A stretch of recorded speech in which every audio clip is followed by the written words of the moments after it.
It was the last morning of the Byzantine Empire. The city of Constantinople still slept behind its giant stone walls, unaware that history was about to change forever. Outside the walls, the ground shook with the sound of hammers and shouting soldiers. Fires burned across the Ottoman camp as tens of thousands of men prepared for battle. They had marched from across 2 continents for one purpose: to end the empire that had once ruled the world. Inside the city, Emperor Constantine XI stood on the ramparts. He looked out at the enemy lines stretching for miles. Cannon barrels aimed at his walls like dark mouths. He knew help was not coming. The Christian kingdoms of Europe were busy with their own wars. Constantinople would stand alone. Still, he refused to surrender. The city had faced sieges before and survived. Maybe it could again. At dawn, the first cannon fired. A shot echoed across the sea and slammed into the walls with a sound like thunder. Stones cracked, dust rose, and the siege of Constantinople began. The empire Constantine ruled was a shadow of what it once was. Once, Byzantium had ruled from Egypt to Italy. Now it was only a single city with fewer than 10,000 soldiers. The people inside were tired and poor but proud. They still called their emperor the ruler of the Romans. The city's walls, 3 layers of stone and towers, were its only hope. For 1,000 years, those walls had stopped every invader. The emperor believed they could stop one more. But the enemy outside was not like those before. The Ottoman army was young, disciplined, and confident. Across the plain stood more than 80,000 soldiers, including cavalry, engineers, and artillery crews.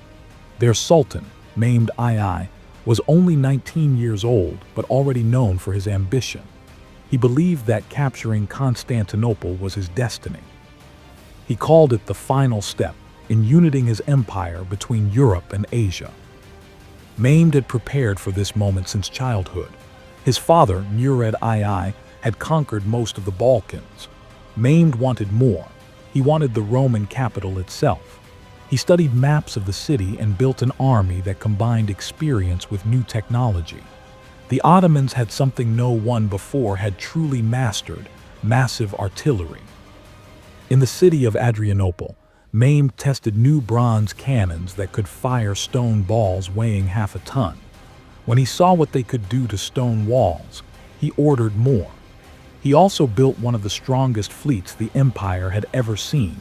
Over 100 warships ready to attack from the sea. Mehmed told his commanders, "I will take this city. I will be emperor of 2 worlds." By 1453, Constantinople was surrounded on all sides. The Ottomans already controlled nearly every piece of land around it. The empire had no army strong enough to break a siege, and no allies close enough to help. Europe's kings argued instead of acting. The Pope called for a crusade, but no one came. Mehmed saw the opportunity. His borders were quiet, his soldiers rested, and his fleet was ready.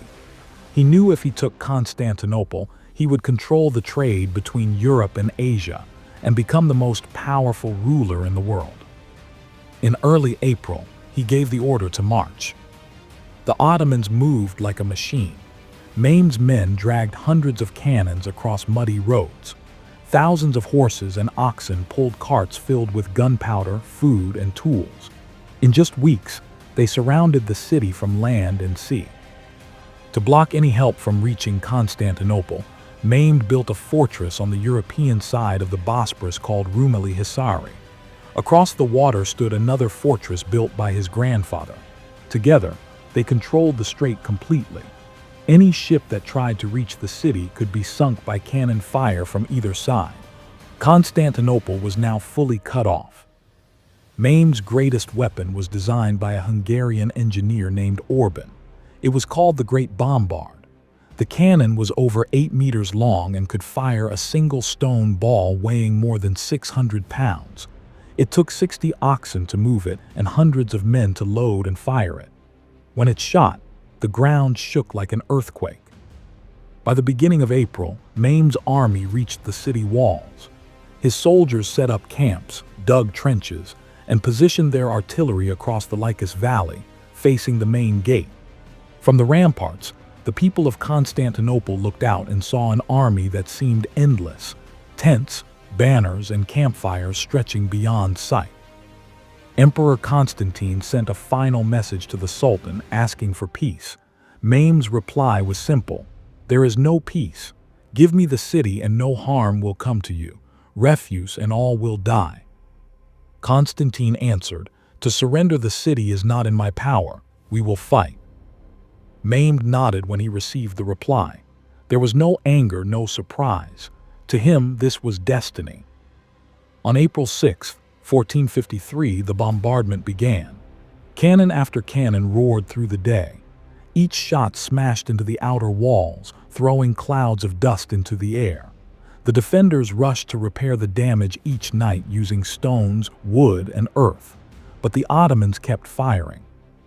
The siege was no longer a threat, it was reality. Inside the city walls, Emperor Constantine XI knew his situation. He had fewer than 10,000 men to face an army 10 times larger. His soldiers were a mix of Greeks, Venetians, and Genoese volunteers. Many were veterans, but they were tired and short on supplies. One of his strongest allies was Giovanni Giustiniani, a skilled Genoese commander who arrived with 700 well-trained men. He understood siege warfare better than anyone else in the city, and Constantine placed him in charge of defending the land walls, especially the Gate of St. Romanos, the most likely target for the Ottoman attack. The city's defenses were still impressive. The Theodosian walls, built 1,000 years earlier, had 3 layers: a deep moat, an outer wall, and a tall inner wall with towers nearly every 50 meters. They had stopped every major invasion since the 5th century. To the north, across the Golden Horn, a giant chain blocked the harbor, preventing Ottoman ships from sailing in. The people of Constantinople stayed strong. Priests led prayers every night. Women carried water and food to the soldiers. Children helped gather stones for repairs. They believed that God would protect the city as he always had. But faith alone could not stop cannon fire. By mid-April, Mehmed's army had completely surrounded the city. His camp stretched across the fields from the Sea of Marmara to the Golden Horn. Each division flew its own banners. To the left, Karaca Pasha's Anatolian troops faced the southern walls. To the right, Zaganos Pasha's European soldiers and the Ottoman fleet blocked escape by sea. Every morning, the call to prayer echoed from the camp, answered by church bells from inside the city. Both sides believed they fought in the name of God. Mehmed sent one last offer of peace. He promised to spare everyone if the city surrendered. Emperor Constantine refused. "God will decide," he said. The siege would continue. The Ottoman bombardment grew heavier each day. The walls shook from the constant pounding. By night, fires burned along the ramparts as the defenders rebuilt. They dug trenches, filled gaps, and dragged fallen stones back into place. Giustiniani led small counterattacks, quick strikes at night to destroy siege towers or kill sappers digging tunnels under the walls. Sometimes he won. Sometimes his men never returned. The siege became a test of endurance. For every wall the Byzantines rebuilt, Mehmed's artillery knocked down 2 more. The Great Bombard fired only a few times a day, but each shot was devastating. The sound alone terrified the defenders. When it struck, stones the size of carts smashed into the walls and shattered everything around them. Constantine walked along the ramparts daily. He encouraged the soldiers, helped carry stones, and spoke with the calm of a man who already knew the odds. "Stand firm," he told them. "Better to die for our faith than live in chains." Inside the city, fear grew. Churches stayed full day and night. The people prayed for help that never came. Outside, Mehmed's soldiers sang war songs and beat drums that echoed against the walls for miles. The Byzantines launched fire arrows and Greek fire, an ancient weapon that burned even on water. But the Ottoman numbers were too large. Every time one siege tower was destroyed, 2 more appeared. Weeks passed, and the walls began to crumble faster than they could be repaired. While the land battle raged, the fight also moved to the sea. The Golden Horn, the city's main harbor, was protected by that massive iron chain. Behind it sat a small Christian fleet of about 30 ships, Byzantine, Genoese, and Venetian. The Ottoman fleet outside the harbor was 3 times larger, commanded by Admiral Baltoglu. For weeks, the sea was quiet. Then, on April 20th, 4 large Christian supply ships appeared on the horizon, carrying food and weapons. They came from Chios, a Genoese island. Mehmed ordered Baltoglu to capture them before they reached the harbor. The battle lasted for hours. The Ottoman ships were smaller and faster, but the Christian vessels were taller, stronger, and better armed. From the city walls, thousands of citizens watched the fight. They could see men swinging swords, ships colliding, and smoke rising from cannon fire. At sunset, the Christian ships caught a lucky wind. Their sails filled, and they pushed straight through the Ottoman line. Cannon fire from the city covered them until they passed safely behind the chain into the harbor. The people cheered so loudly that it could be heard across the sea. It was a small victory, but it gave them hope. For the first time, the Ottomans had failed. Mehmed was furious. He dismissed Baltoglu and replaced him with Hamza Bey. Then he began planning something no one expected. If the chain blocked his ships, Mehmed would go around it. He ordered his engineers to move the entire fleet over land. Over several days, thousands of men built a wooden track over the hills behind Galata, north of the city. The path was greased with animal fat to make it slippery. Then, using ropes, oxen, and pure manpower, they began dragging over 70 ships out of the Bosporus, across the hills, and down into the Golden Horn, behind the chain. It was one of the most daring moves in military history. When morning came, the defenders looked out and saw Ottoman ships floating inside the harbor, behind their last barrier. Panic spread through the city. Constantine ordered fire rafts to burn the new fleet, but Ottoman cannons on the opposite shore destroyed them before they got close. That night, the Genoese tried a secret raid. They sailed under darkness, hoping to set the ships on fire. But the Ottomans were ready. Arrows and Greek fire rained down on them, forcing them to retreat. Mehmed's plan had worked. The city was now surrounded completely, from land, sea, and sky. The sight of Ottoman sails inside the Golden Horn crushed what little hope remained. The people of Constantinople realized there was nowhere left to run. By May, the siege had dragged on for weeks. Both sides were exhausted. Inside Constantinople, food was running out. The city's wells were drying up and disease began to spread in the crowded streets. Bread was rationed, horses were slaughtered for meat, and people prayed harder each day. Emperor Constantine did everything he could to keep morale alive. He joined religious processions through the streets, carrying holy icons and leading prayers for deliverance. The sound of hymns echoed through alleys scarred by cannon fire, but faith could not fill stomachs and fear was growing. Outside the walls, Mehmed's army was still strong. He kept his soldiers disciplined and well-fed.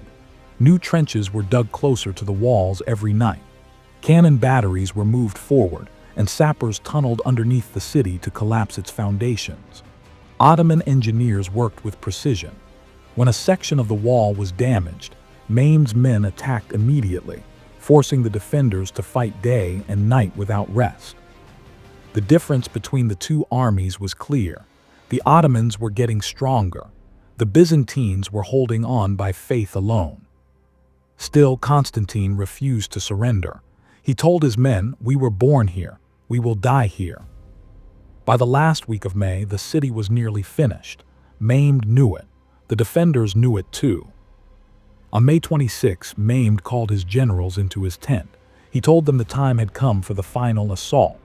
"In 3 days," he said, "we take the city." He promised the soldiers 3 days of plunder as reward and eternal honor for those who fell. The camp roared in approval. Across the plains, drums thundered and voices shouted in unison, "Allah is great." The sound carried all the way to the city walls. Inside Constantinople, the emperor gathered his commanders in the Blasharni Palace for one last meeting. The room was lit by candles, their flames shaking in the draught. Giustiniani stood beside him, still confident despite his wounds. Constantine looked at the men before him, Greeks, Venetians, Genoese, and spoke plainly. "Brothers, the hour has come. Our enemies are many, but our faith is strong. If we stand together, we will die with honor, and our souls will rest with God." There were no speeches of victory, only silence and nods of understanding. They all knew the end was near. That night, Constantine walked through the city one last time. He thanked his soldiers, prayed in the Hagia Sophia, and asked forgiveness from anyone he had wronged. The people wept as he passed. As the sun set on May 28, Constantinople prepared for its last night. Thousands filled the Hagia Sophia for a final service. Priests prayed for mercy as candles flickered under the Great Dome. Outside, soldiers slept in their armor, weapons by their side. Across the plain, the Ottoman camp was alive with movement. Fires burned, drums rolled without pause, and the sound of marching feet filled the air. Mehmed rode among his men, giving final orders. He told them, "Tomorrow, you will fight not just for me, but for the glory of God and empire." By midnight, the city was quiet again. The moon hung low over the Bosporus.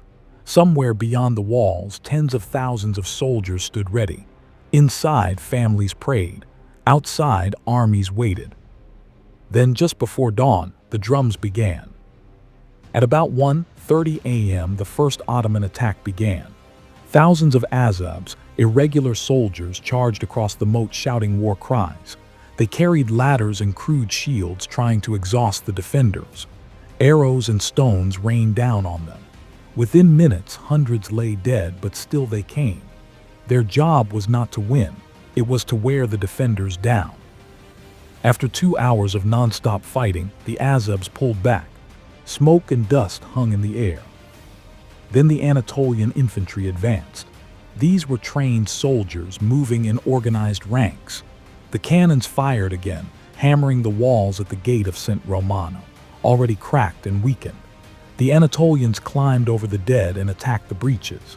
The defenders fought desperately with swords, spears, and boiling oil. For every Ottoman who fell, another stepped forward. After dawn broke, Mehmed gave the final order. The Janissaries, his elite guard, advanced in perfect formation. Their armor shone in the morning light. They carried long pikes and small shields, chanting in rhythm with the drums. This was the final wave. Inside the city, Giustiniani was struck by cannon shrapnel. Wounded badly, he was carried away to the harbor. His departure crushed the defenders' morale. Many believed the city could not hold without him. Then came the final collapse. Near the Kirkaporta, a small postern gate may have been left open or broken. Ottoman soldiers slipped through and raised their banner on the inner wall. Word spread fast. The Turks are inside. Panic erupted. Emperor Constantine threw off his royal cloak, drew his sword, and charged into the fighting. Witnesses later said he fought bravely until he was surrounded. His body was never found. By sunrise, the walls that had protected the empire for 1,000 years were overrun. The crescent banners of the Ottomans replaced the crosses of Byzantium. The city had fallen. Once the gates were opened, the flood began. Ottoman soldiers poured into the city. The sound of battle gave way to shouting, fire, and chaos. Doors were smashed open, smoke filled the air, and terrified civilians ran toward the churches. Thousands crowded into the Hagia Sophia, hopping for safety. Priests prayed aloud as the great bronze doors were forced open. The Janissaries entered, weapons drawn, but they did not slaughter everyone inside. The building was claimed for the Sultan. Within hours, Mehmed's men raised their banners above it. Outside, fires burned through markets and homes. The city was taken street by street. For 3 days, soldiers looted as promised. When the time was up, Mehmed entered the city in full armor. He ordered silence. He rode to the Hagia Sophia, dismounted, and looked up at its dome. Then he said quietly, "There is no God but God. He gives kingdoms to whom he wills." He ordered the church converted into a mosque and protected from further damage. As he rode through the empty palace of the emperors, he saw broken walls and empty halls. "What a city we have given to ruin," he murmured. On that morning of May 29, 1453, the Byzantine Empire ended, and a new world began. When the fires began to fade, Sultan Mehmed II entered his new capital. He was only 21 years old, but he now ruled one of the greatest cities in history. The Ottomans had taken Constantinople, the heart of the old Roman world. Mehmed rode through the ruined streets in silence. He looked at the destruction and ordered his men to stop looting. "Enough," he said. "The city now belongs to us." He knew that if the city stayed in ruins, it would never serve as a capital. The next day, he gave clear orders. The Hagia Sophia would become a mosque, but it would be protected. No one was to damage its structure or art. Other churches were allowed to remain open for the Christian population. He released many captives who agreed to live under Ottoman rule and invited people from across the empire, Greeks, Armenians, and Jews, to move to the city. They would rebuild it together. Mehmed declared himself Caesari Rum, meaning Caesar of Rome. He saw himself not just as a conqueror, but as the rightful heir to the empire that had come before him. He built new markets, repaired the aqueducts, and reopened trade routes. Slowly, the city began to recover. From the ashes of Constantinople, a new city was born, Istanbul, the capital of the Ottoman Empire and soon the center of a world that stretched from the Danube to Arabia. Mehmed had not just taken a city, he had created the foundation for centuries of power. For the people of Byzantium, the fall was more than a military defeat. It was the end of an entire world. Families that had lived in the city for generations were gone. Churches were empty, and the emperor was dead. Those who escaped fled across the sea to the islands, to Italy, and to the courts of Western Europe. They carried with them the old Greek knowledge, books, science, art, and philosophy that would help spark the Renaissance in the West. Those who stayed behind adapted to life under Ottoman rule. The Christians were allowed to practice their faith, but had to pay special taxes. Many became merchants, translators, or scholars in the new empire. Some even served in Mehmed's government. But for most Greeks, the fall of Constantinople was a wound that never truly healed. For centuries, the Orthodox world mourned May 29th as the day the Queen of Cities fell. Songs and prayers were written in memory of the emperor who died defending his people. The empire that had once called itself the Second Rome was gone, but its spirit lived on through faith and memory.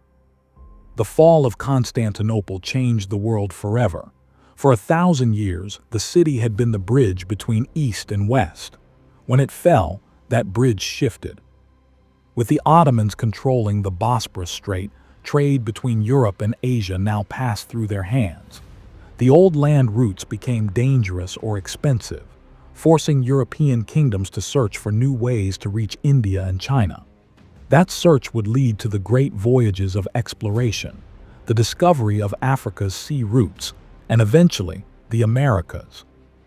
The siege also proved something new in warfare. For centuries, massive walls had made cities nearly invincible, but Mehmed's cannons showed that gunpowder had changed everything. No wall, no matter how thick, could stand forever. Armies across Europe quickly began building new types of fortresses, lower, angled, and stronger against artillery. The age of medieval castles was over. The fall also deepened the divide between Christian Europe and the Muslim world. For the next 2 centuries, the Ottomans would continue to expand, reaching as far as Vienna in 1683. Battles at Lepanto in 1571 and Vienna would become direct results of this moment in 1453. Yet the fall of Constantinople was not just a story of destruction. The Ottomans preserved much of what they conquered. They repaired aqueducts, kept records, and even protected many of the city's ancient monuments. They didn't erase history, they built on top of it. In this way, the city never truly died. It simply changed hands, languages, and faiths, but remained the same beating heart between continents. Over time, Constantinople became Istanbul, the jewel of the Ottoman world. New mosques rose beside old churches. Palaces replaced the crumbling walls of the emperors. The streets filled again with traders, travelers, and pilgrims from every corner of the empire. Yet traces of the old Byzantium never disappeared. The Hagia Sophia still stood, its massive dome unchanged. Beneath new plaster, the ancient Christian mosaics waited silently. Columns from Roman temples were reused in Ottoman palaces. Streets followed the same paths laid down 1,000 years before. The city's face changed, but its soul stayed the same. It was still the meeting point of Europe and Asia, still the center of empires, and still a symbol of power and endurance. Istanbul became one of the most important cities in the world, rich, crowded, and alive with history. To this day, it remains a place where past and present live side by side, where Roman walls stand beside Ottoman minarets, and where the story of humanity's greatest crossroads continues. The fall of Constantinople was the end of one empire and the beginning of another. It showed how power, faith, and time can build great cities, and how quickly they can fall. For the Byzantines, it was the loss of everything they had known. For the Ottomans, it was the start of centuries of rule. But for the world, it was a turning point that reshaped trade, warfare, and culture forever. The walls that once protected half the world finally gave way to the force of change. Yet the city survived, rebuilt again and again. Empires rise and fall, but cities like Constantinople never truly die. They change, they adapt, and they carry the memories of all who lived and died within their walls. Today, when the call to prayer echoes across Istanbul, it passes over the same stones where church bells once rang. The languages have changed, the rulers have changed, but the city remains. 1,000 years of history ended on May 29, 1453, but the story of the city never stopped.